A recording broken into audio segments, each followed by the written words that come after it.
جنگل کے بادشاہ ببر شیر نے چشمے کے کنارے والی چٹان کے نیچے گھنی جھاڑیوں سے جھانک کر دور تک پہلے دھان کے لہلہاتے کھیت پر نظر ڈالی۔ بہت دور ایک درخت کے نیچے کوئی چیز ہلتی ہوئی نظر آ رہی تھی۔ شیر نے پنجوں سے آنکھوں کو ملتے ہوئے دوبارہ اس کی طرف دیکھا۔ یقیناً وہ کالا ہرن تھا۔ شیر رات سے بھوکا تھا۔ کالے ہرن کے لذیذ گوشت کے تصور ہی سے اس کے منہ میں پانی آ گیا اور ایک ماہر شکاری کی مانند جھاڑیوں کی آڑ لیتے ہوئے اس نے ہرن کی طرف قدم بڑھائے۔ دوسری طرف بانسوں کے جھنڈ میں ایک چیتا بھی ہرن پر نظریں جمائے ہوئے تھا۔ بھوک سے اس کی پیٹ میں بھی چوہے دوڑ رہے تھے۔ چیتے نے بھی ہرن کی طرف بڑھنا شروع کیا۔ ہرن دونوں طرف سے بڑھتے ہوئے خطروں سے بے خبر نرم نرم گھاس کھانے میں مشغول تھا۔ کبھی کبھی وہ اپنی بادام جیسی آنکھیں گھما کر ادھر ادھر دیکھتا اور پھر گھاس کھانے لگتا۔ جانور خطرے کی بو سونگھ لیتے ہیں۔ ہرن کی بے چینی آنکھیں ظاہر کر رہی تھی کہ اس نے خطرے کی بو سونگھ دی ہے۔ اس نے کان کھڑے کر کے گردن گھما کر چشمے کی طرف دیکھا جہاں میدان میں دو ریچھ کے بچے کھیل رہے تھے۔ ابھی ہرن پہاڑ کی طرف رخ کرنے کا سوچ ہی رہا تھا کہ مشرق اور جنوب سے شیر اور چیتے نے جھاڑیوں سے چھلانگ لگا اور دونوں تیر کی طرح ہرن کی طرف لپکے۔ ہرن لمبی لمبی کلانچیں مارتا ہوا پہاڑوں کی طرف بھاگا۔ شیر اور چیتے کی رفتار کے مقابلے میں ہرن کی رفتار کم تھی، لیکن وہ اپنے ہلکے اور سڈول جسم کی وجہ سے ان دونوں کو غچہ دیتے ہوئے بھاگ رہا تھا۔ اس بھاگ دوڑ میں ان تینوں نے میلوں کا فاصلہ طے کر لیا۔ آخرکار ہرن ایک چٹان پر چڑھ گیا جو اتنی اونچی تھی کہ اس پر شیر اور چیتا نہیں چڑھ سکتے تھے۔ شیر اور چیتا چٹان کے نیچے زبانیں نکالے ہانپ رہے تھے اور ہرن کو للچائی نظروں سے دیکھ رہے تھے۔ جب سانسیں درست ہوئی تو شیر نے کہا، یہ میرا شکار ہے، پہلے میں نے تاکا تھا۔ چیتے نے غصے سے جواب دیا، آپ جنگل کے بادشاہ ضرور ہیں، لیکن یہ جنگل ہے، انسانوں کی دنیا نہیں کہ بادشاہ جو چاہے کرے۔ جانور اپنے حقوق کی حفاظت کرنا خوب جانتے ہیں، یہ میرا شکار ہے۔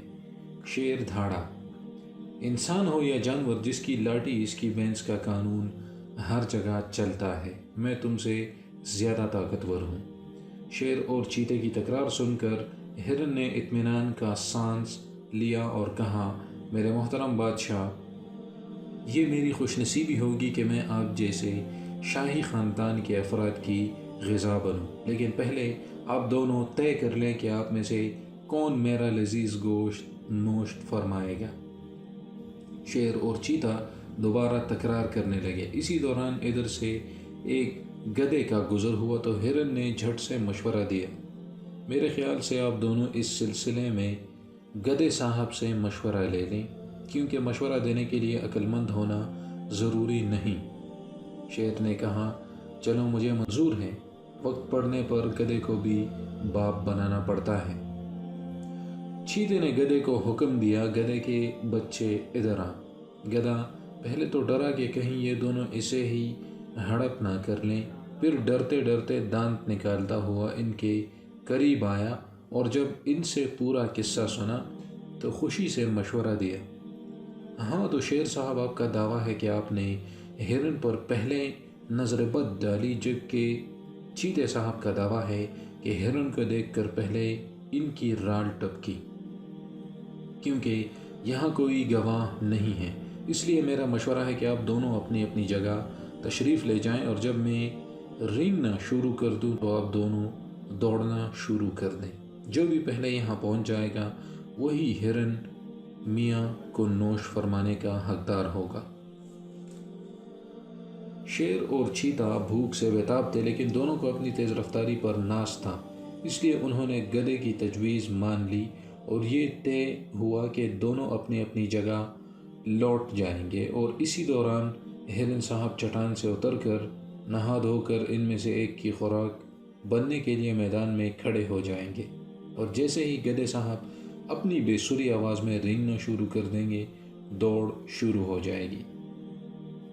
شیر اور چیتا اپنی اپنی جگہ واپس چلے گئے۔ جب کافی دیر تک گدھے کے رینگنے کی آواز نہ آئی تو دونوں کا ماتھا ٹھنکا۔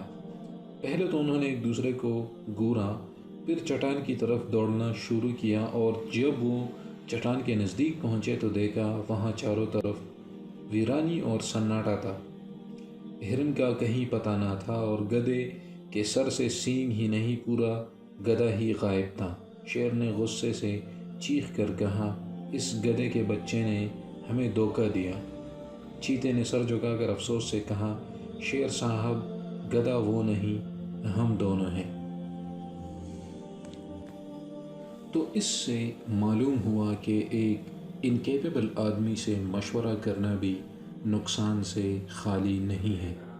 جس طرح آپ نے دیکھا کہ شیر خود جنگل کا بادشاہ ہے اور بہت زیادہ طاقت ہے اس میں اور عقل بھی ہے، لیکن اس نے اپنا جو ڈیسیجن میکنگ تھی وہ گدھے کے ہاتھ میں دے دی، اور اسی وجہ سے اسے ناکامی کا سامنا کرنا پڑا۔ تو اس لیے میرے دوستو، آپ نے جب بھی کسی سے مشورہ لینا ہو تو ایسے شخص سے لیں جو کہ ایک عقل مند اور دانا شخص ہو۔ اس سے آپ کو فائدہ ہوگا۔ ویڈیو کو لازمی شیئر کریں اور چینل کو لازمی سبسکرائب کر کے بیل آئیکن پریس کریں، اور مجھے اپنی دعاؤں میں ضرور یاد رکھیے گا۔ اجازت چاہتا ہوں۔ اللہ حافظ۔